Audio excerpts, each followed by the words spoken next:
सबसे पहले तो अल्लाह ताला का शुक्र अदा करते हैं कि मैच विन किया और back to back match win करना एज अ टीम काफ़ी अच्छा है।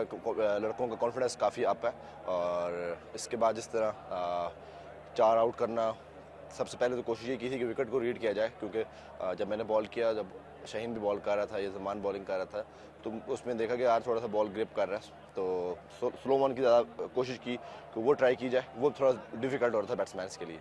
तो मुझे आप अभी बता रहे हैं, मैं इतना फोकस नहीं करता। मेरा तो कोशिश ही होती है कि मैचेस पे ज़्यादा फोकस किया जाए और अपना इनपुट मैच के अंदर दिया जाए। टीम के लिए जो भी एफर्ट्स हैं वो 100% दी जाए।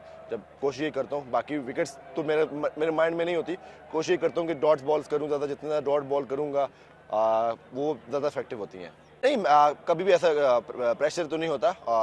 कोशिश ये करता हूँ, जब मुझे ओवर दिया, जब मैं तीसरा ओवर करने के लिए आया, कोशिश की यहाँ पे अगर एक विकेट गिरती है तो टीम को फ़ायदा होगा, और कोशिश की जब वहाँ पे विकेट ली, यंग को आउट किया, तो उससे जिस तरह उनका थोड़ा सा एक मोमेंटम ब्रेक, थोड़ा सा मोमेंटम उनका टूटा और हमें फ़ायदा हुआ।